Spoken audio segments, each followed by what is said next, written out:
Hey everyone, I know that you are patiently waiting for me to finish my Metroid marathon and do a casual review on Metroid Dread. I am in the middle of playing that game and I really want to take my time playing through it, so please enjoy this other Metroidvania game that I really enjoyed and I had played through and recorded this casual review before I started my whole Metroid marathon.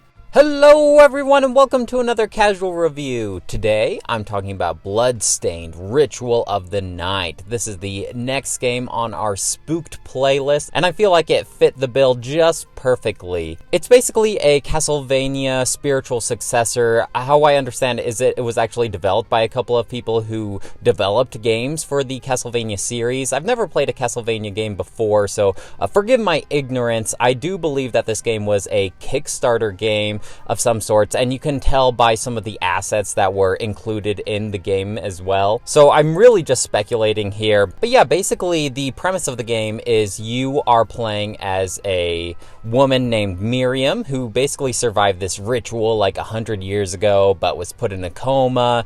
There's a whole portal being opened up into the gates of hell and demons are coming out. So you are exploring this giant castle that is just packed full of demons and you are going through slaying it, trying to figure out how to put an end to all of this madness. If you haven't pieced it together yet, this is a Metroidvania or a Metroid-like, Castlevania-like, whatever terminology you prefer, but you are exploring rooms of this giant haunted castle as you are unlocking different traversal powers that unlock more access to different parts of the castle that you didn't have access to before.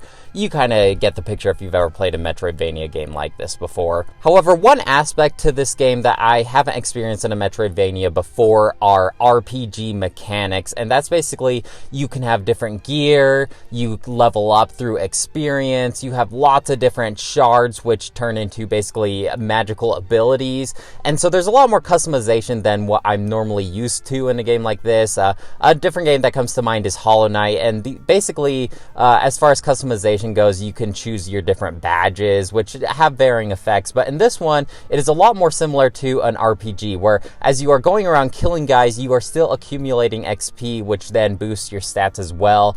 I actually prefer an RPG approach to a Metroidvania like this because it never feels like you are wasting time when you are just wandering around aimlessly, not sure where to explore in the castle next, while you are going around killing guys that respawn every time you go into a new room. Originally, that might be a little frustrating, but here it just feels like you are constantly building up your character, and you always feel like you are improving in some way, even if you just are mindlessly going around not sure what to do next. When you do kill these enemies, they have a chance to drop a shard, and each enemy has a unique shard tied to it. So let's say you come across a hellhound and he gives you a shard after you defeat him, and this will give you a new magical ability to summon said hellhound to attack some other enemies. As you kill more and more of these wild hellhounds, you have a chance of getting more crystals from them, and that boosts your spell for this ability, and that in turn makes your summon hellhound ability even stronger. So you have some more incentive there to maybe go around and kill certain types of enemy if you have a spell that you really like to use. Maybe you want to kill a couple of the enemies that drop that spell shard because it'll make that ability even more powerful. So I really like the magical aspect in this game. There's a lot of different, like tons and tons of different enemies, tons of different shards, tons of customization. However you want to build Miriam, you totally can do that. And then you can also spend resources to upgrade those spells as well. I just wish, in regards of using your spells, that Miriam didn't say the name of the spell every time she casts it, because sometimes if you don't want to go around using your melee attack, you're using spells, your character is just going to be just saying the same thing over and over and over again, to the point where you might want to turn down the volume, or just go ahead and use your melee weapons, which is typically what I did. Most of the game I played using a two-handed great sword, and I would really focus on boosting up my strength and my attack speed in order to just one-hit enemies eventually. You just really feel a sense of growth and accomplishment as you play through these games, especially when you return to beginning areas of the castle. Enemies that might have been giving you some trouble in the the past, you now just hit with one attack and they are just down, and you really get a sense of feeling stronger and stronger as you play through the game. I do wish that the weapons themselves said how much damage per second they did. There's a ton of different weapons that you can try out here. Weapons, you can kick, you can use daggers, but it only tells you the strength of the weapon. And all of these different weapons have different varying attack speeds. So rather than just telling me the strength of a weapon, I wish that it would show me the DPS, the damage per second, so I could compare and contrast different weapons that way. I ended up just going with the two-handed greatsword just because it always had the best strength. Granted, it was probably one of the more slower weapons, but how Miriam attacks with the two-handed greatsword is this overhead swing, so it has that verticality as far as attack goes. Most attacks just attack straight ahead of you. This one attacks behind you, above you, and in front of you, all with one strike. So I actually really appreciated that. And then once you build up your attack speed through things like gear, it really isn't that slow in my opinion. There's also lots of different gear that you can either craft or you can find through hidden chests in the walls.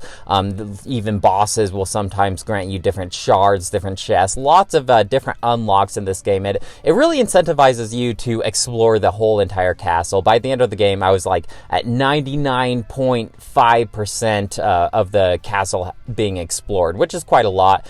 I actually felt like I had a lot of incentive also to explore the castle because eventually I unlocked an accessory, and depending on how much of the castle you have explored is how much strength this would give you. And when you get to like 99% of the castle explored, this gives you a ton of additional strength. Lots of fun accessories like that as well. Like one, depending on how many enemies you have defeated is how strong it could be. So even more incentive there to go around and just kill as many demons as you possibly can. There are quests in this game too, which also incentivize you to go around killing guys. Some of them are just like, go kill 6 of these hellhounds, for instance, and they'll give you certain little rewards as well. There's quests like, return this item to me, or cook this meal for me. And I forgot to mention there's a cooking involved here as well. So as you go through and you uncover these resources, you can make like a pizza or something like that. And every time you craft a new dish, this will also boost Miriam's stats. I just like that there's so much to unpack here and so much to work towards. It just never felt like I was wasting time when I played this game. So similar to a game like this, there are certain saving rooms. You are not able to save anytime, anywhere. And I kind of wish that you could. I know that takes away the spirit of this game, where I felt like I probably feel like I'm in the minority here. A lot of people probably would rather have this saving room rather than just being able to save anytime, anywhere. It definitely feels a lot more rewarding when you are exploring a new place and you do come across a save room. However, I just felt like it was too much pressure for me, especially when I was just like, just neck deep into a new area, nowhere near a saving room or anything like that. And saving rooms are the only place, aside from your consumable potions, that you can heal Miriam. So let's say like I only have like 1/4 of my health and there's enemies all around and I'm just neck deep into a new area. I just would really wish that I could just save anywhere, because if you die, it just reverts back to the latest save and you can lose potentially a lot of progress here. So there's a lot of risk and reward here.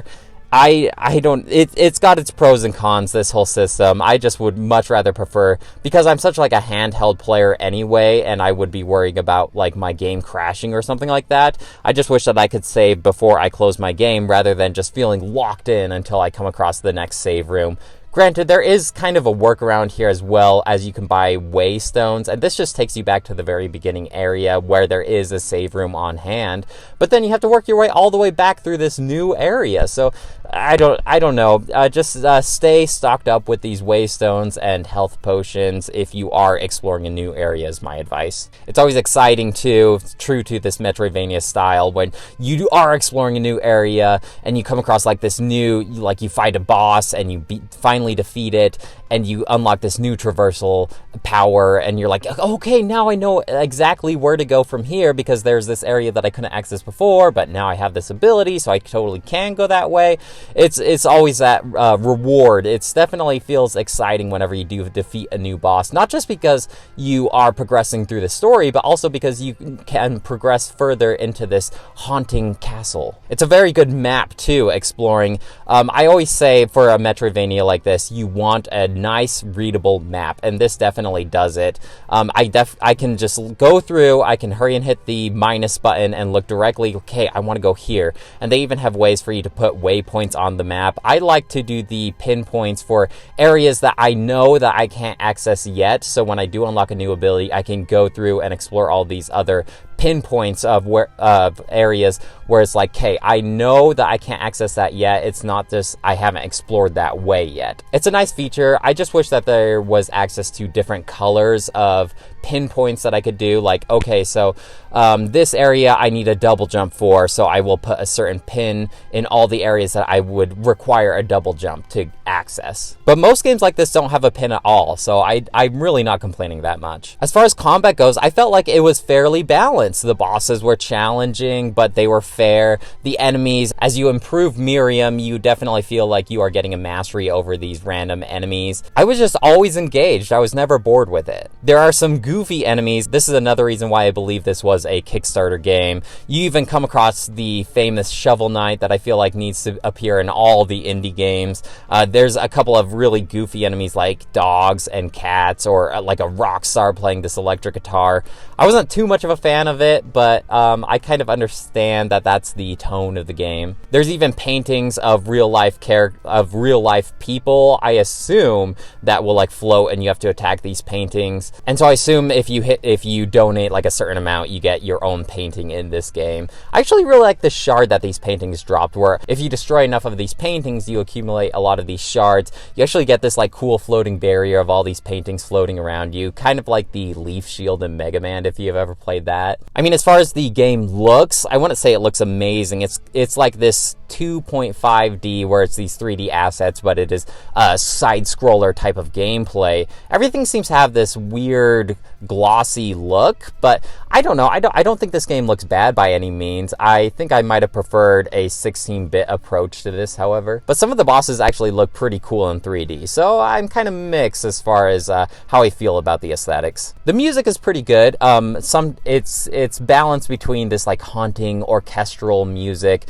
and then sometimes when you go into like this lava area, there will be this hard rock kind of electric guitar kind of music. So it is contrasted well as far as the music goes. Lots of different varieties in environments as well. You would think that just going through this castle would be this simple Victorian castle look, but I don't know what's going on with this castle, but sometimes you go through a lava area, there's this ice area, there's even like this Asian inspired area. So whoever built this castle had a lot of different environments in mind, which I didn't mind because it helped mix up the gameplay. So I do feel like this game has a really bad rap on the Nintendo Switch. I imagine when this first came out, it had a lot of problems. I did play after I downloaded all of the patches available to me, and I don't feel like I had much trouble as far as the Switch port of this game goes. I've just heard so many complaints about this game, and as far as my personal experience, it wasn't that bad. So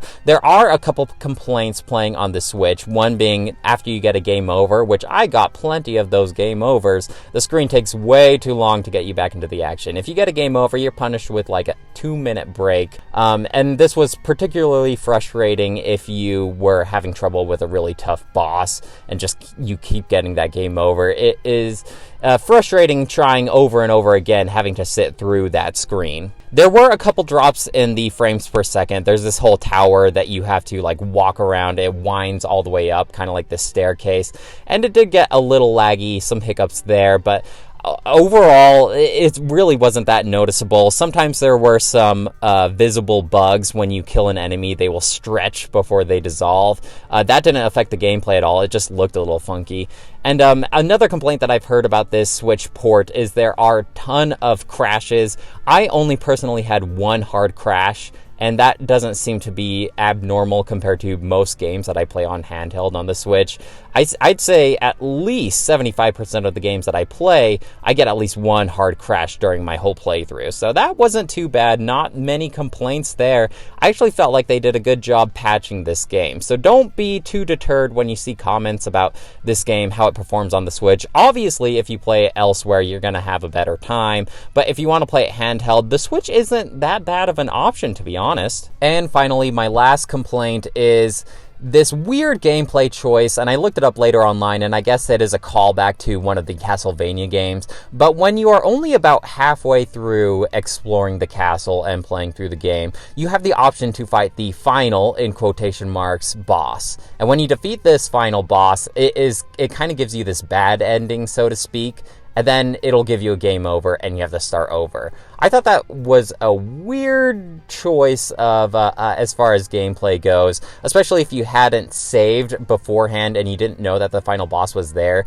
If you defeat the final boss, you get a game over. It reverts back to your last save, which happened to me, and I lost a good half hour's worth of work because I just didn't even know that the final boss was in this room, and I actually did defeat him, so I got this huge sigh of relief, and then I got a game over. So maybe do a little bit of research. Make sure you save every possible chance you can, because you still have like half of the game to go for. Like, seriously, you're not even like halfway through the game when you do have the opportunity to fight this boss. There is a good ending, but you have to do a ton of other stuff, which I did. Like I said, I got like 99% of the castle explored, so I did most everything that you possibly could at this game. It's just a weird gameplay choice, because I wonder if some people even think like, oh, I guess that was the end of the game? But besides that hiccup, I really didn't have that many complaints about this game as far as the gameplay goes. I actually really had an awesome time playing this game. I think it definitely fits this whole spooked theme that I'm going for. It definitely put me in that October Halloween mood. I actually really liked the RPG mechanics, and I just thought this game was a blast. I don't know why. Maybe I was just really in the mood for a Metroidvania like this, but it just really scratched that itch, and I had a great time playing it. If you are a fan of Metroidvania games, I heartily recommend it. I will even go as far to give this game a 5 out of 5. I know that there are 2 other Bloodstained games, the Curse of the Moon and Curse of the Moon 2, and I will definitely be looking into those games because I really actually enjoyed this one. Well, guys, that's it for me. Let me know if you have any questions or comments about Bloodstained Ritual of the Night. Let me know if you are one of the people that had a really tough time playing this game on the Switch, and even just give me a little brief history about this game, because I'd be interested to know who created it, how it came to be. Just inform me, because I don't want to do the research myself. All right, I'll talk to you later. Bye!